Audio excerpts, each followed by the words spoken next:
Hello, and welcome to How Free is Your State? Sounds like a game show, kind of a little bit. I mean, it's not a game show, though. This is a Cato Institute book forum on the 7th edition of Freedom in the 50 States. We are lucky to have the authors of this edition with us here to share their meticulous and thorough research on freedom, as you will see very soon. I'm your moderator, Erec Smith, research fellow at the Cato Institute. I am joined by Jason Sorens, who's a senior research faculty at the American Institute for Economic Research and adjunct scholar at the Cato Institute. We are also joined by William Ruger, president of the American Institute for Economic Research and a research fellow at the Cato Institute. Before we get started, I want to remind people that online anyway, if you have questions, please use hashtag Free State, capital F and capital S, for YouTube, Facebook, and Twitter, or what the kids are calling it nowadays, X. Let's get started.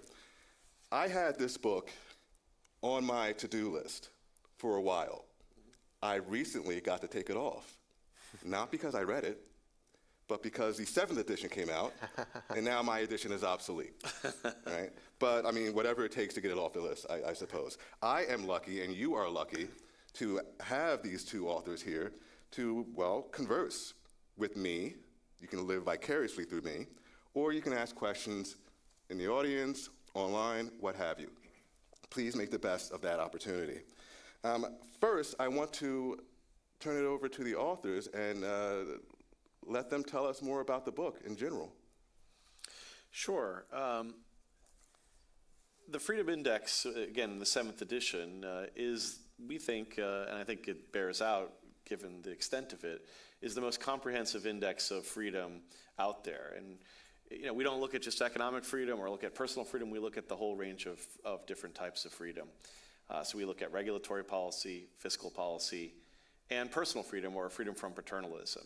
And the way we do that is we try to be very careful, right? We define what we're talking about pretty carefully. Freedom is the ability to use your life, liberty, and property as you see fit, consistent with the equal rights of others. So that's the kind of like general American sense of what it means to be free. And then we look at those state and local policies that either infringe on that freedom or support that freedom. And we have about 230 top-line policy variables, and then we call balls and strikes. We look at which states are doing well and which states are doing poorly. And again, we can get into a lot more about how we construct the index. But this is not working, by the way. I just wanted to let people know that. All right. So I can. There we go. There we go. So the first thing, and I'll turn it over to Jason to kind of talk about some of the construction, but again, we look at, here's fiscal policy, right? State taxation, government consumption, local taxation, government employment, government debt, cash and security assets. Then we look at regulatory policy, here's the whole range of them. And then we look at personal freedom. So you can see that it covers a lot of different ground. But you may notice that we say incarceration and arrest, 6.7%. Where did we get that from, right? Did this just spring out of our head and we said, hey, we think that that's worth, roughly 6% of our freedom? No, of course we didn't do that. So I'm going to turn it over to my partner here, Jason Sorens, to tell us how we actually came up with those numbers. Yeah. Well, to keep it very short and simple, one thing that's unique about this index is that we weight every policy variable, every input into the index, according to the value of that freedom that we find in the literature. So we look at the published literature, mostly in economics. What is the value of the freedom to those people whose freedom is at stake? So we don't look at any potential side effects that might be positive for taking away freedom. We're just looking at the value of the freedom to the people whose freedom is at stake. And so we use that actually then to weight these variables. We also have a constitutional weight. If there's a policy that touches on something that's more of a fundamental right that's recognized in federal or state constitutions, then we give it a boost. One of the things so we've got personal freedom up here. One of the things that was a little bit surprising to us is, first of all, the gambling freedom is so high because we don't personally do a lot of gambling, but Americans do. Americans gamble a whole heck of a lot. They spend a ton of money on gambling, and so some states don't allow gambling at all, and there are a handful that don't allow any form of legal gambling, and then many allow lots of legal gambling. So there's really a wide range there, and so it ends up mattering a lot in our freedom index. Campaign finance, by contrast, matters very little, even though it touches on First Amendment freedoms, because Americans do not like giving money to politicians, it turns out. Spend more on almonds than on elections. So it's not a very valuable freedom to most Americans. And so we just kind of let the data speak in that sense. Yeah, and this is a way we can shield ourselves from just trying to measure freedom according to what, Ruger and Sorens like. Right. We're trying to have an objective way of measuring a normative concept. And this is in the tradition of a lot of social science. People study, to what extent do we have democracy in various countries. People can study equality or equity. We're studying freedom, and we're excited to have a conversation about where freedom is doing better or worse. But even if you disagreed with the idea that freedom matters, or that it matters as much as we think it is, we think this can be helpful because it is a data-driven project. Excellent, excellent. By the way, I don't gamble either. Yeah. I lost all my candy in a poker game in the 4th grade. Haven't gambled since. Yeah, it's not a big thing for us. But there's a lot of things in the study that aren't big for us. I don't drink raw milk, but we also code that. It's a very small percentage. But even things like prostitution legalization, gambling, Fireworks laws. Yeah. So again, it's not what we think is right for people to do. We think it's what fits with our definition of freedom, what they ought to be able to do freely, even if in some cases they might be better off not choosing to exercise that freedom. But we want to kind of go through a little bit the different issue areas because people care not just about the overall freedom, but also the different areas. And here we see fiscal policy, where our number one state for fiscal policy is Florida, followed by New Hampshire, South Dakota, Tennessee, and Pennsylvania, and Hawaii is the worst. And you can see over time what's going on here, right? You could see that fiscal policy for many, many years improved across the 50 states with a recent dive over the last few years. Here's regulatory policy, where you can see that, unfortunately, regulatory freedom has fallen quite a bit. But Kansas has a real advantage here as the most free state when it comes to regulatory policy, followed by a whole bunch of other states that are in the middle of the country. And unfortunately for New Jersey, which used to have more of an economic freedom advantage, which is why it drew a lot of people from New York, New Jersey comes in 50th. And here's our economic freedom scores combined. So as the combined measure of fiscal and regulatory policy, where you see New Hampshire, Florida, South Dakota, Tennessee, and Georgia are the tops. And of course, New York is the worst. Not that I'm going to surprise anybody, but New York is also the worst overall state. But maybe Jason wants to talk about personal freedom here. Yeah, I don't think there's a big surprise with Nevada at number one on personal freedom. What happens in Nevada stays in Nevada, apparently. And Texas, for all its vaunted talk of freedom, is number 50 on personal freedom. And what's interesting with personal freedom is that we see a very strong long-run trend in favor of growing personal freedom. And this actually even excludes those policies where the Supreme Court has overturned state laws. So this is only policies that states control. So it doesn't even include things like sodomy laws and marriage laws and things like that. So personal freedom has been rising at the state level for over a decade. And so again, we don't do the drum roll and roll through them one by one like we used to, but here's your overall reveal, if you will, right? A few editions ago, Florida actually came in number one, but New Hampshire has maintained its crown from the last edition. And in fact, it's not only the number one free state in the country, but it actually has the highest score absolutely that we've seen in the index since we started, which shows that even though New Hampshire has been doing well for some time, the New Hampshire advantage, the live free or die state, but it's actually improved even relative to where it was. And I think that has a lot to do with things like a policy ideology that's friendly to freedom, but also maybe on the margins, the Free State Project, which Jason founded, I think has had an impact there. Florida obviously has been improving for many, many years, as has Arizona. And so you see with these top five, whereas the bottom five, New York is worst by far. It is not even close, although Hawaii has been gaining on it in a negative sense, followed by California, New Jersey, and Oregon. Jason, you want to take this one? Sure. You can see here that we took the top five and bottom five to see how they've changed over time. And you can see that New Hampshire was briefly number one in 2000 and then wasn't for a long time. And Nevada and South Dakota have taken turns at the top, and Florida as well, I believe, one year. But New Hampshire's regained the crown the last few years. And all these states, these top five states, have gained a lot. In fact, Arizona and Florida have really gained tremendously, especially starting in about 2010, 2011. The bottom five states, most of them have kind of flatlined. They're not falling any further, except for Oregon. You can see that they've dipped quite a bit just recently. And this is state average overall freedom over time. Again, a pretty significant increase in the last 10 years. Some people on Twitter get triggered by this, but but this is just what the data have shown us, is that that deep blue states tend to have less economic freedom. It's not necessarily that becoming more and more Republican makes you have more economic freedom, because we see that purple states actually do quite well here. But it does seem that some of these states that are very, very strongly Democratic tend to have lower economic freedom, with a couple of exceptions like Massachusetts and Connecticut. And then personal freedom.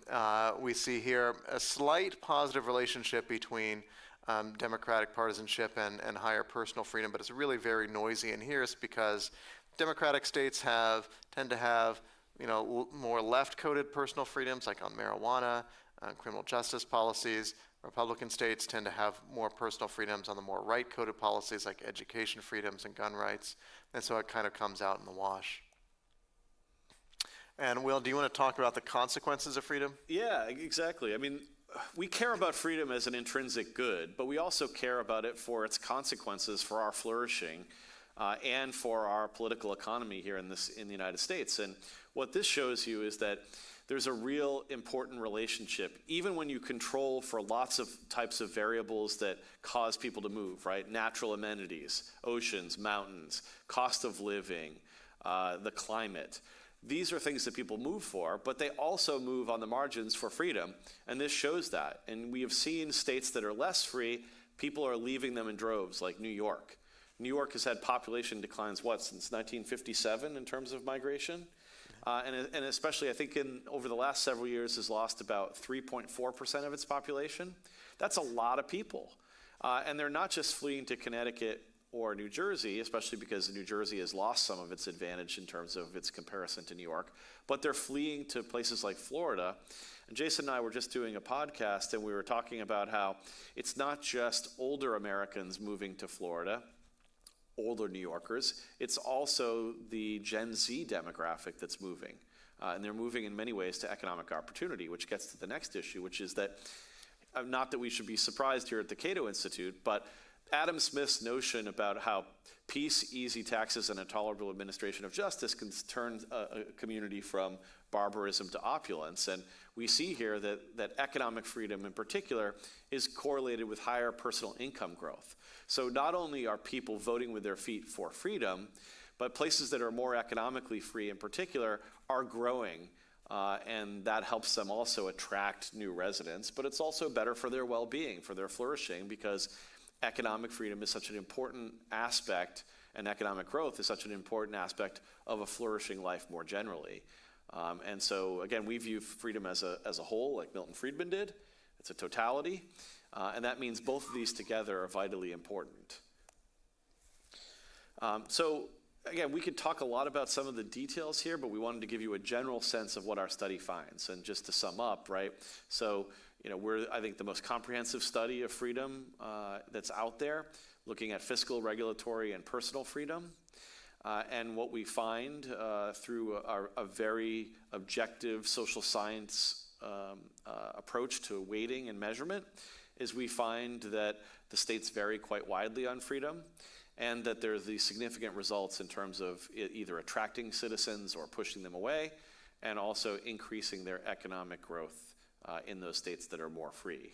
And so, we think that this is an important tool that legislators can use, legislative staff. We've had a lot of people through the years that have wanted to have a look at this and see how they could do better. Businesses and individuals who want to move and reveal their preference for freedom, or at least to take advantage of a better economic climate. And also social scientists who have used this to try to measure all types of different things, and using freedom as a variable. And so, again, this is good for the everyman, which is something at the American Institute for Economic Research that we care a lot about, is kind of bringing ideas and data to people that can use it in their own lives, but also important for scholars. Excellent. That was thorough. It was so thorough, I don't need this anymore. All my questions. I will ask you this, though. You said something in the book about the fact that moral dignity is an underrated concept. Moral dignity is an underrated concept. Interesting. I'll let Jason take it. Yeah, I mean, look, one of the things that we talk about in the beginning of the book is kind of an aside about the good life, what it means to flourish as an individual. And, we believe that freedom is an important precondition for the good life.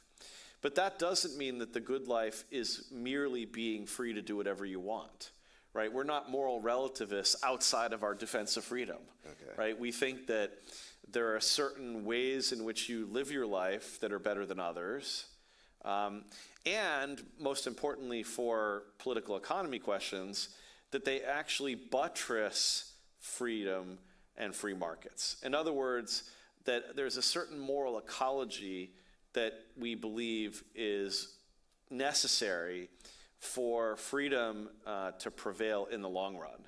And part of that is because when people live in a manner that is irresponsible, that allows for policy entrepreneurs to use that as a wedge to drive for coercive policies under the guise of being well-intentioned. So we talked about gambling earlier, right? If people are not, and again, if people are responsible with their gambling, it's not something I do because I know why those casinos make money, because it's not in your favor. But if you do that responsibly, right, no big deal in some senses.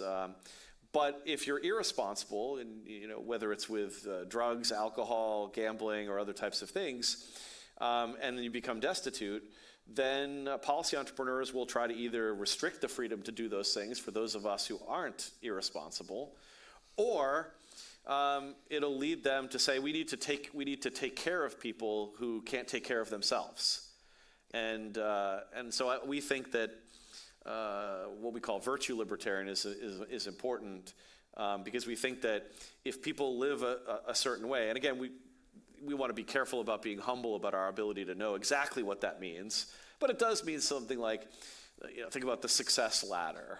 That if you live that way and you're responsible, that you're more likely to, I think, fend off the policy entrepreneurs that would like to, restrict our freedoms or take care of us to death, right? Create kind of dependency. You want to add anything to that? Well, I took the landmine that he put out there. I mean, the concept of the dignity of the individual, I think, makes a difference in terms of how we weight these variables. So there's this political philosopher who's since passed away, John Rawls, who's by no means a classical liberal or libertarian, but he had this argument against utilitarianism. He said the way utilitarians would analyze a policy like slavery is they would say, well, the harms to the slaves outweigh or are larger than mathematically the benefits to the slave owners, and that's why slavery is wrong. And he said, well, isn't that the kind of the wrong way to think about it? Shouldn't we just think of slavery as violating the inherent human dignity of the slaves, and the benefits that slave owners get just don't count at all, morally speaking? And so that's the kind of the way that we were thinking about it when we were weighting these policies. Well, the value of the freedom, just as freedom, is to the people who are enjoying it. Now, if you're a utilitarian, maybe you say, okay, but sometimes it's okay to override and take away freedom because the benefits are big enough. That's fine if you're being, I mean, I would disagree, but if you're being intellectually honest about it, that's the way to go. And so some people will insist, I think, when they see our freedom index, that's not real freedom. Real freedom is something else. Obviously, the states at the bottom are really the freest ones. I've seen people say this, and I think what they really mean is just there are things that are important other than freedom, and I'm okay with taking away freedom for these other things. Maybe it's equality, or maybe it's something like that. And then maybe you think the states that we rank low actually have high maybe quality of life or high justice, but I think it's an abuse to say that they have high freedom, because they definitely do take away more freedoms of the individual. Right. Yeah, and again, I mean, David Bose, who's been associated with the Cato Institute for decades, talks about this issue, which is that the kind of grounding of freedom is in a basic moral dignity of the individual. Yeah. And I think that means that when we use coercion, and I'm not an anarcho-capitalist, I think that there are times in which state power can be justified, but we should think twice about it, because when you use coercion, you are undermining someone's moral dignity, because we should allow people to make decisions. Rational people should be able to live their life project as they see fit, and we respect their moral dignity when we allow them to do that. And when we restrict people's freedom, we're not respecting that moral dignity. Now, again, I think that states can violate people's moral dignity, but individuals can also, and that's why I answered your question the way I did, individuals themselves can undermine or erode the respect for their own moral dignity by behaving in ways, in certain ways. So again, there's a kind of a two-step process. States can violate your moral dignity, but you as an individual can as well. Let's talk about one of those steps. It seems to me, from what I'm hearing, that freedom is correlated with how little a state decides to be paternalistic, right? The more paternalistic a state, the less freedom, generally.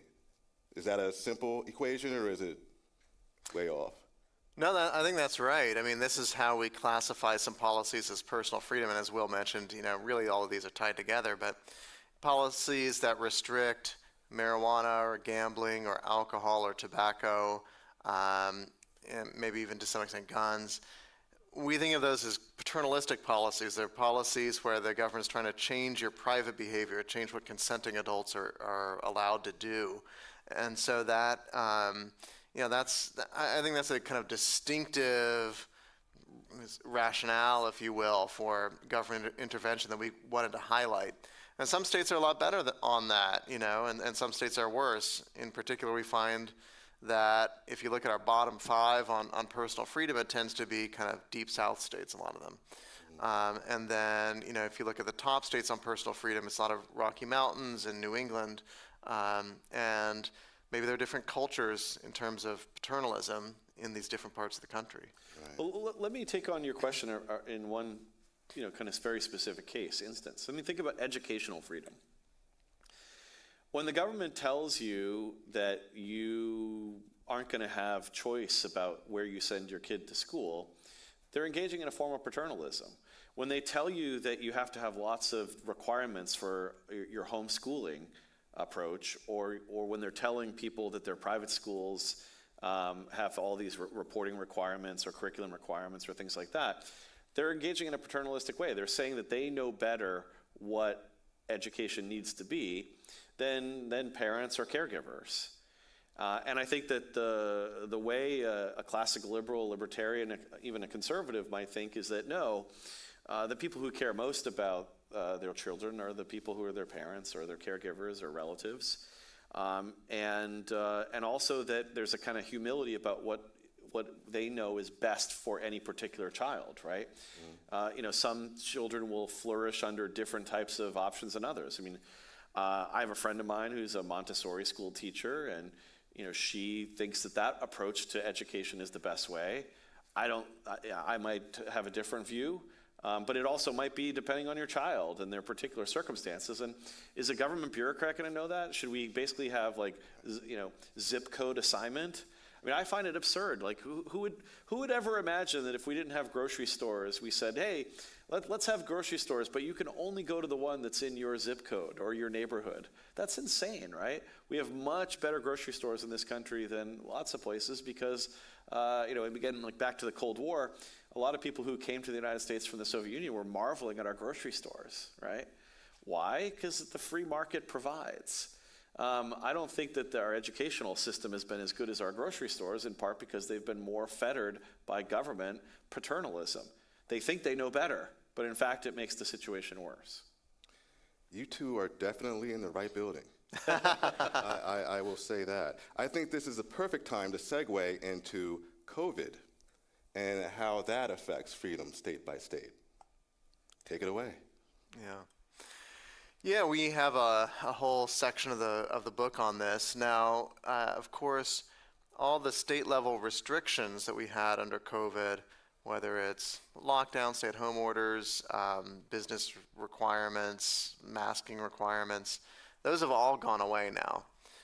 So in our index, they don't feed into our index. But it's interesting to look at how states did differ in their approaches during the pandemic and how that relates to freedom. And in general, the states that score higher on our freedom index also had less of a lockdown approach to the pandemic. And I think there's a room for disagreement among people who advocate strong individual liberty about exactly what the right policies are during a pandemic. I think in retrospect, this COVID wasn't like the Black Death or something. It wasn't something that was incredibly contagious and extremely fatal. And therefore, we need extreme measures to kind of protect people.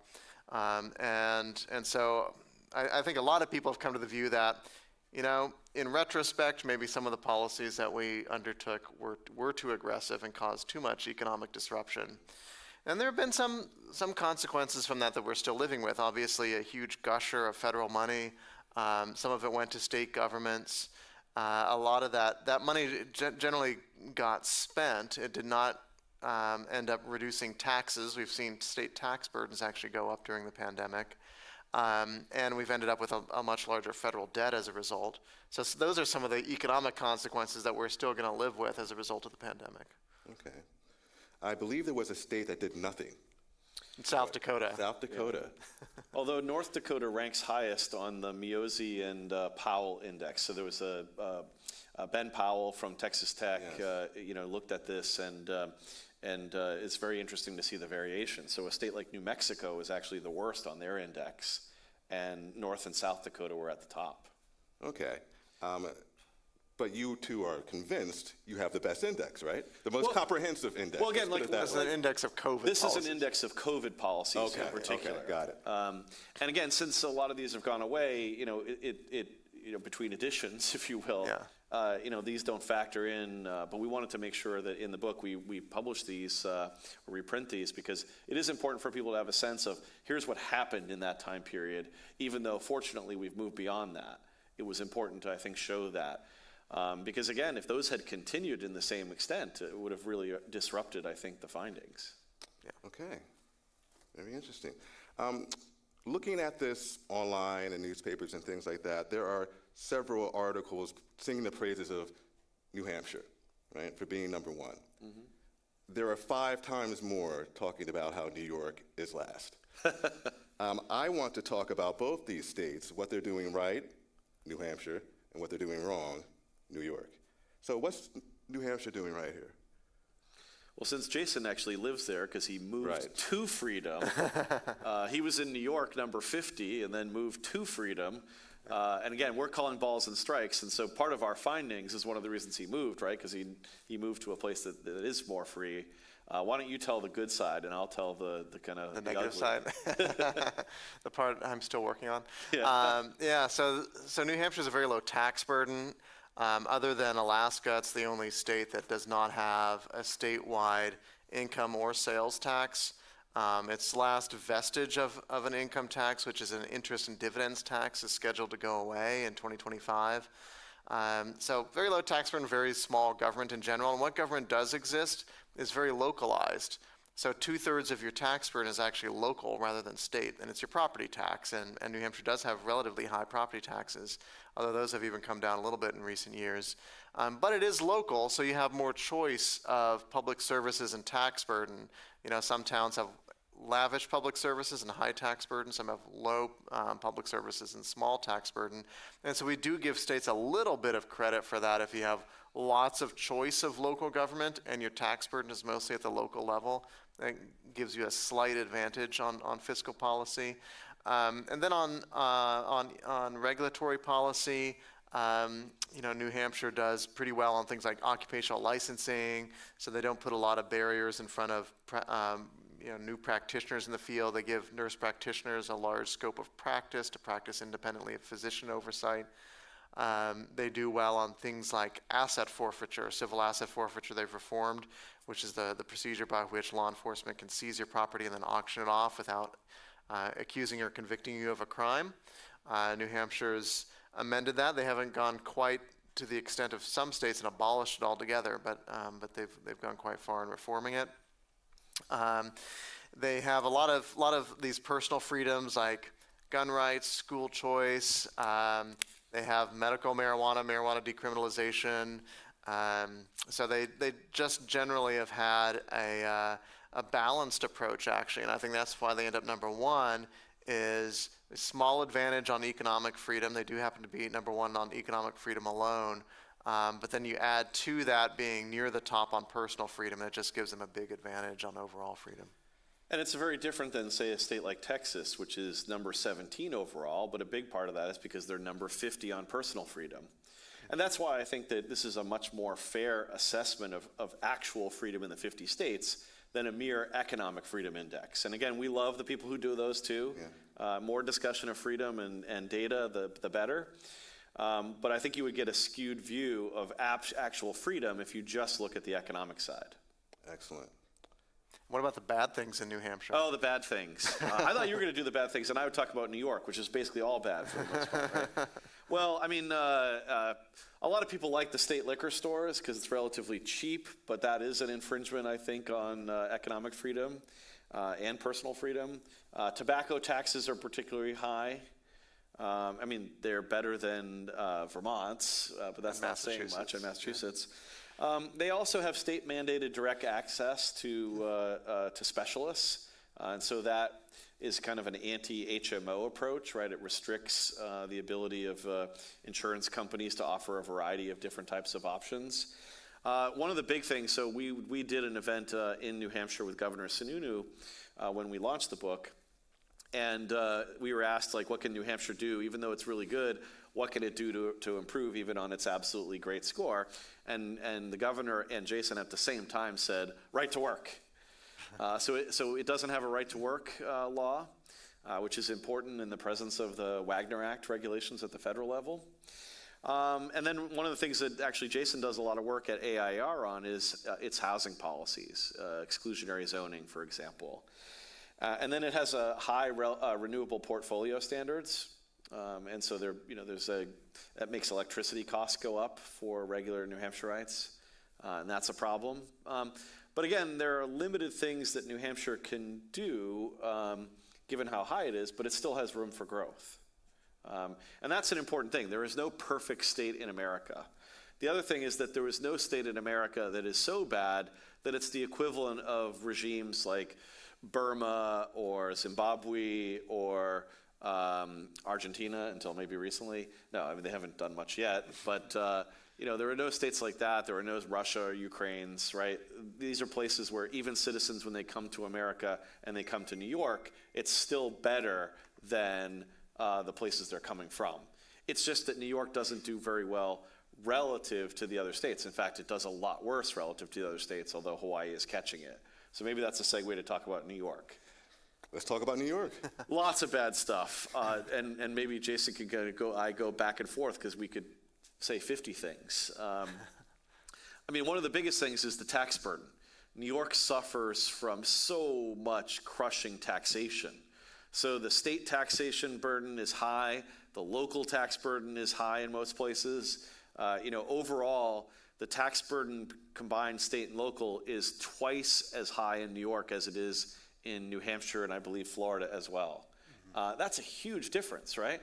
I mean, think about how much money is out of your pocket to do whatever you want, whether it's gamble or buy raw milk, or whether it's to put your kids in private school, or simply to, light a fire with it. Like, the fact is it's restricting your ability to live your life project when so much of the fruits of your labor are captured by government, and we see that in New York.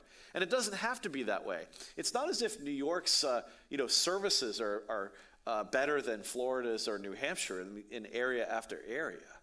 And part of it is they pay their bureaucrats so much, and part of the problem in New York is the ability of special interests to capture government, including unions. It hasn't reformed eminent domain. It has rent control, which is something that like 90% plus of economists think is dumb. Even left-wing economists understand that rent control is a dumb thing. If you think about, the tobacco taxes are basically, prohibitive. They're so high that it stimulates black markets in these things, which is also not good. What else, Jason? There's so many things. Right to work law, obviously.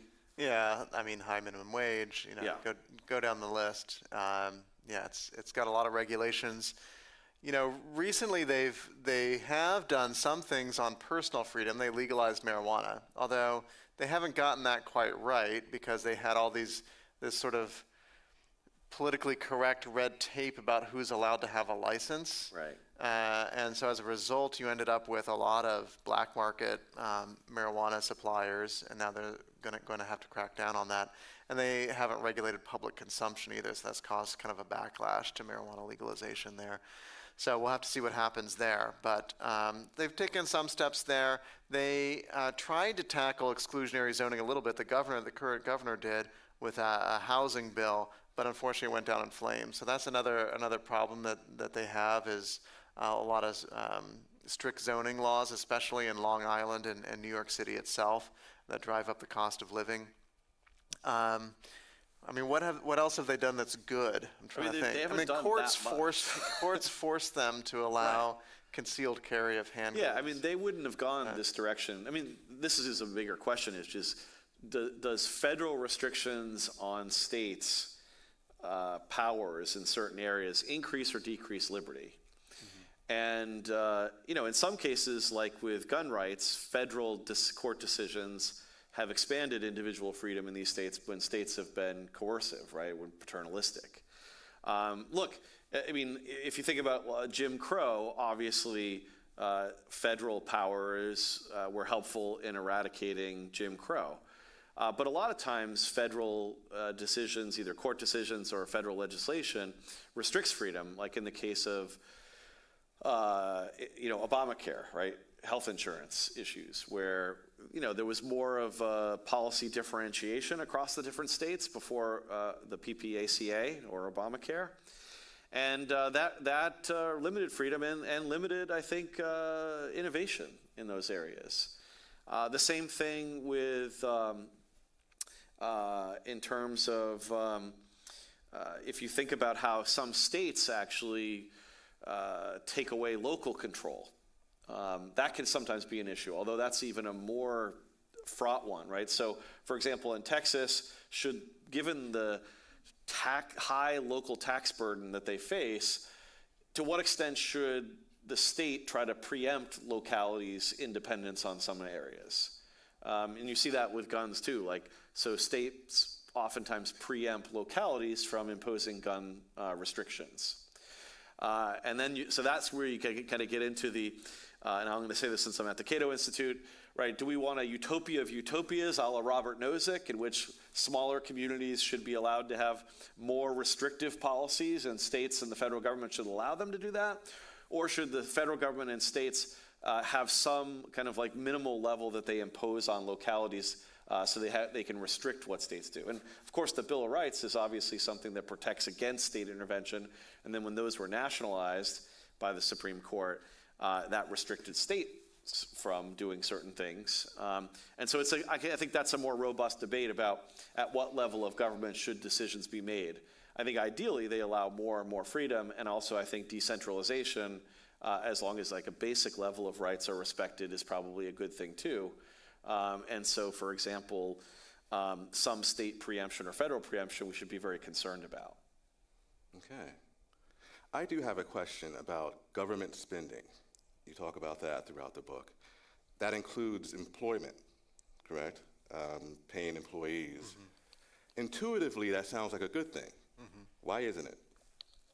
Yeah, so public employment is a negative on our fiscal policy measure because of the fact that public employment can crowd out private employment. And so, we look at, for instance, states that have publicly owned hospitals or utilities.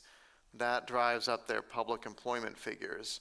And so there, you're not having as much of a kind of private marketplace because you've got government ownership of enterprises, really, that, from our conception of freedom, should be private enterprises, right? And so to weight that, we look at the literature on what happens to private employment when you have an exogenous and outside increase in public employment.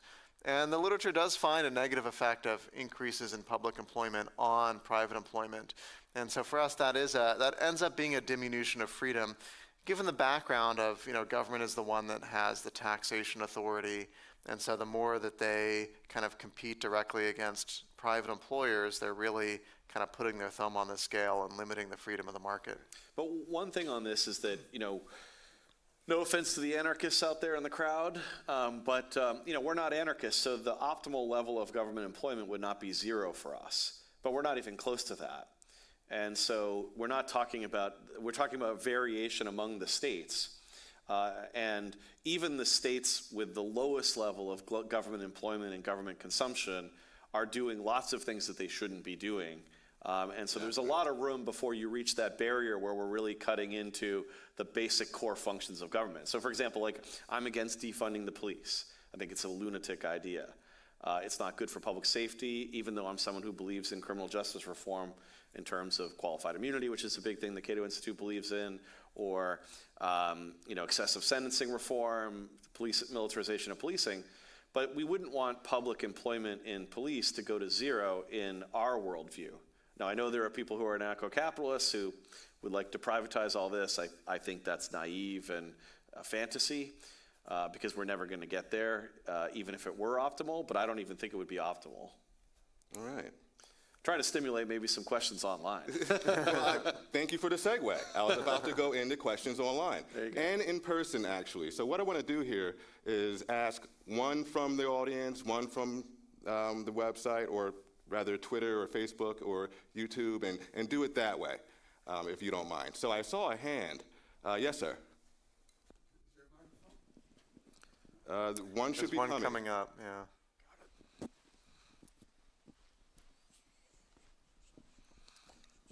And are we doing the Jeopardy rule? It has to be a question? Well, it is a game show. Thank you. I think your indices are very important and significant. I'm wondering, though, if you have some comparative data on the one hand, the indices you've used for freedom, on the other hand, some results in the public area that I think were in favor, such as longer life, health standards, educational attainments of people, things that are usually attributable to public health expenditures. And I'm wondering if there's one way you can look at the scale. On the one hand, your freedom indices, on the other hand, indices of health and other types of public well-being. I think that's a great research question. I think you should that scholars should use the index in that way. We've looked at migration and growth, so we haven't ourselves looked at some of those health indicators, but that's certainly a way you could use it. We at one point saw that some sociologists had used our personal freedom measure to look at the correlation between personal freedom and rates of accidental death. And they found that having more personal freedom correlates with more accidental death. And okay, fair enough. We're open to the notion that freedom has side effects, both positive and negative. Yeah. And maybe this even is a kind of validation of the index, right? And if people do have more personal freedom, maybe they're free to have more accidents. Yeah, again, there's two sides of us. On the one side of us, we're classical liberals who love freedom, and that's why we want to figure out who's most free and who's less free. And we would like to see reforms that move towards a freer world in these states. But we're also social scientists, and we care about just presenting good empirical data that people can use as they see fit. And there's a footnote in here, I can't remember what page it's on, but there's a footnote in here that lists in very small print a long list of studies that have utilized the index to answer questions, like that. And so we encourage people to do that. And it's very flattering when they do, because it suggests that regardless of their philosophical or ideological commitments, they think that the data is useful. Okay. Someone online now wants to know, do you know where DC ranks? It doesn't. That's right. Unfortunately, we can't include DC in the index because it's not quite comparable to the states in terms of its powers. Congress does have ultimate control over DC. And so making that comparison we thought wouldn't be quite fair. You yourself could kind of look through some of these policies and compare where DC would be. For instance, where would it stand on tax burden? Think about what you pay in property and sales and income taxes here in DC, and think about, okay, well, the average state, if you combine state and local taxes, is around 11% of your income that you're paying. So are you paying more or less than that? That kind of gives you a sense of where DC would be on that. Yeah, and then there's a natural follow-up to that is, well, what about Puerto Rico? Yeah. Also not a state, and so harder to compare. But we actually had a couple of scholars down in Puerto Rico who expressed some interest in us trying to look at Puerto Rico, not as an exact comparison where we would put it in the rankings, but where we could try to measure where Puerto Rico stands. And there are people who think that Puerto Rico and DC should become states if they ever did, which I don't think is imminent. Yeah. Sorry, DC. But then we'd obviously want to add that. And so it might be fun to look at DC and Puerto Rico in the next edition, just to see, even if it's a standalone appendix, and say, hey, where do things look like in these two places? There are several questions about U.S. territories. So, okay. Yeah, you guys appreciate, you may want to look into that. Yeah, again, you could look at Guam, other places. It's hard to imagine anytime soon, given the politics of this. If we didn't have a Senate the way we do, which I'm glad we do, actually, I think it's a good system, then you could imagine it would be easier to take in states like that. But given the politics, unlikely anytime soon. Okay. Audience? Yes. Sir in the back. Hi, thank you. Good results. I live in Texas, so you have some real interesting results for Texas. Number 5 in fiscal freedom, but number 50 in personal freedom. So I wonder if Governor Greg Abbott calls you this afternoon and asks for your advice on what to do. Are there things that the state should be working on to improve the level of personal freedom? Or maybe one suggestion is to do nothing. Would it be better just to leave everything alone and don't try to change anything? If they improve their personal freedom, is that going to decrease fiscal freedom or other kinds of freedom? Well, they've been working on expanding educational choice in Texas, and that would help. And I haven't looked recently, but weren't they just in a special session on this? Yeah, it failed. It failed. But that would improve it. They did improve on gun rights. We used to joke in earlier editions, especially I used to live in Texas, in Comal County, Wimberley area. And I used to joke with my Navy buddies down in San Antonio that Vermont had better gun laws than Texas did, but Texas has improved on that. The biggest issue is that their crime-adjusted incarceration rates are really high. And you could say, that's libertarian ideology. If you care about public safety, you have to put people in jail. Some people deserve to go to jail. I think that's true. But look, Governor Rick Perry, the Texas Public Policy Foundation, lots of conservatives in what is called the Right on Crime effort were in favor of changing Texas laws because they realized that, they had an incarceration problem. And that drives a lot of Texas's problems on personal freedom, despite the fact that they have improved because of things like Right on Crime and Governor Rick Perry and others. But it hasn't improved nearly enough. But if these reforms do have an impact, particularly when it comes to things like victimless crime arrest rates, which we measure as well, then maybe you will see Texas improve because they do have other things that they do well on, particularly if they could handle education freedom. I find it absolutely absurd that a place that cares so much about freedom would not have a better educational system. I understand the politics of Texas for why this happens, but it shows you that the commitment to freedom that Texas usually talks about is some measure true and some measure hype. And I hate to say that about the great Lone Star State. It's a great place, but it needs to do better if it wants to continue to talk about freedom. Yeah, I mean, it is one thing to punish violent criminals, which we all support, and there's even a case for increasing spending on policing to accomplish that. But Texas is one of a handful of states where you can get life in prison for a single marijuana offense not involving kids. So if you're just caught with enough marijuana, you could go, theoretically, I don't know how many people have, but you could go to prison for life. It's just one indication of the way their criminal justice system is set up to be excessively punitive on some of these issues. Yeah, so the answer for Texas would be a little bit less paternalism and more leaning into freedom. That's my challenge to my friends out there from Texas. I have a question from social media. Is there any advancement in challenging the constitutionality of qualified immunity?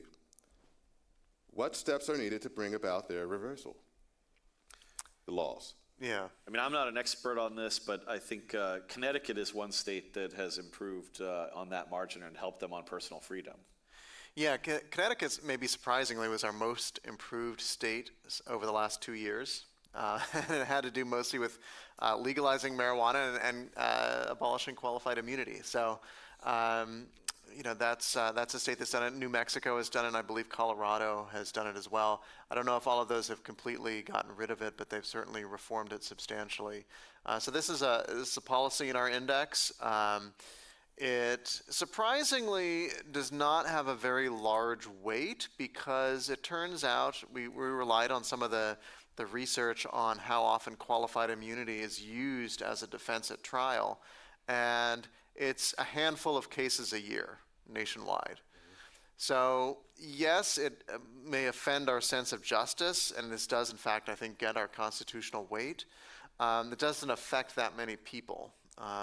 So it's in there. It's not a huge part of the index, but it is something that could appreciably increase a state's score, given that so few states have taken this reform. Yeah. Okay. And again, on a lot of variables, we only measure things, policy areas, where the states actually have a differ, or at least one state, right? So like with prostitution, there's only one state. There used to be 1.5 states, right? It used to be Rhode Island. And was it only in Providence, maybe, or was it? It was. You could not have brothels. You could have it in your own residence, basically. Anyway, the point of that is not to encourage prostitution, but is to say that if you don't have any variation, like all doctors are licensed across the country, so we don't measure that as a restriction on freedom, although of course it is, because we're trying to basically understand the relative changes. And we would encourage states to add new variables to our study by trying to expand freedom in even areas where no state is currently on the freedom, boundary. Okay. Any questions from the, yes?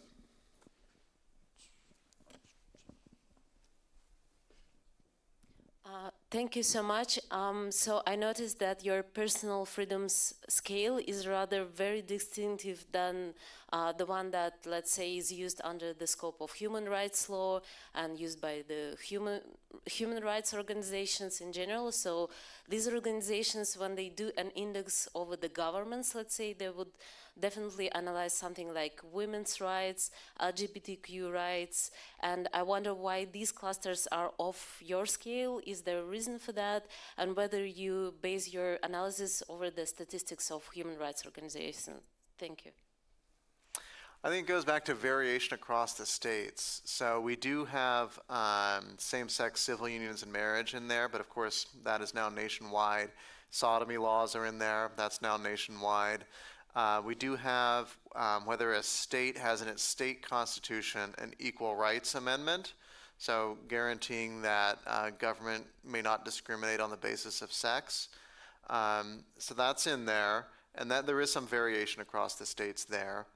I think just in the US, you don't see quite the variation that you have internationally on some of these issues, but we're definitely open to including anything that's, relevant to freedom in those areas. Yeah, and the other thing too is that when it comes to, say, abortion, there's nothing within classical liberal or libertarian philosophy that has a theory of when life begins. It's exogenous to the kind of political philosophy. And therefore, you can be a libertarian, a good libertarian, depending on your view of when life begins, depending on the kind of type of abortion policy regime they have. So if you believe life begins at birth, or anywhere between then and birth, or at conception, or anywhere between conception and birth, that's going to affect whether the state is rightly or wrongly restricting abortion. So we don't include it in the main index because we don't want to take a view. We don't want to take a view on when life begins in the index, and it will make it less useful to a lot of people. But we do think it's important to show what it would look like, what our index would look like if you included abortion. And we have not just one, not just two, but 3 freedom indices in our appendix that relate to 3 different abortion policy regimes. So we have one that's kind of extreme pro-choice, one that is moderate pro-choice, and one that is pro-life. And then we essentially provide that data and rank them. And so if you want to look in the appendix, depending on whether you're pro-life or anywhere else on the spectrum, you'll be able to find where your state would rank. And I think that abortion policy is obviously an area with the Dobbs case that is going to mean more state variation naturally, because they weren't allowed to have as many. I mean, not there was 0 state variation, but not as many. Now there's a much wider scope for state variation there. And again, how well you like the different abortion indices is going to depend on when you think life begins, or when personhood begins, or any number of other ways you might measure when it's okay. But I don't believe that very many libertarians would say that the state would have no role in protecting life at some point. Now, there are lots of weird conversations that happen over at various libertarian things about should you be able to allowed to own nuclear weapons in your basement. I tend not to enjoy those conversations. But there are people who say, look, you should be allowed to, kill your kid up until like 5 years old or something. That's silly, I think, my own sense. But I think there is a robust conversation among libertarians about when does life begin, sometime between conception and birth, and how do you measure the state restrictions? Yeah. Okay, we have time, a little time for one more question. Is there a way to use your list and the Heritage Foundation's or Freedom House's list of the freest countries and extrapolate if, say, New Hampshire were freer than Switzerland?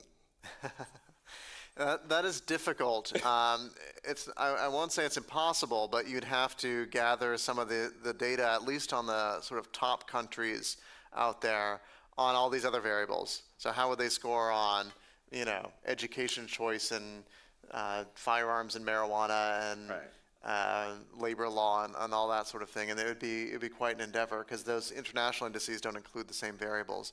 But yeah, I think it would be a worthwhile effort, and I do think the variation among the states is enough that it would probably change, some of the rankings in terms of where the U.S. sits, right? Really, where you are on that international scale may depend on where you are in the U.S., which state you live in.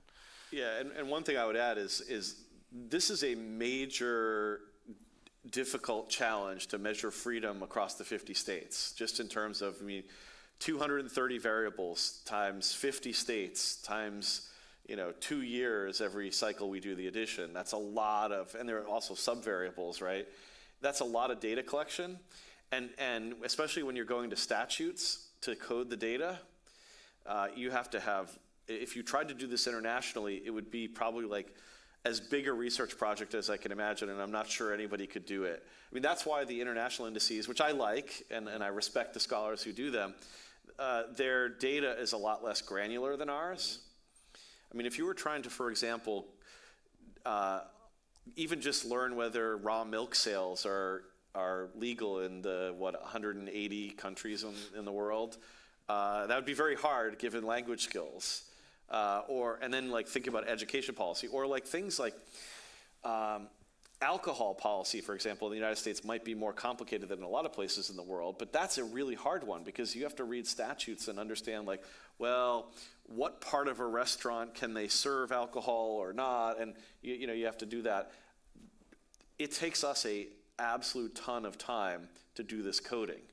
And thank you for the patience of Eleanor O'Connor for help for understanding how difficult that is. Because it's a real challenge. And so doing that multiplied by 180 states, and then you add in Switzerland, we have the canton system, and having to do that. It'd be cool to have a Switzerland Freedom Index.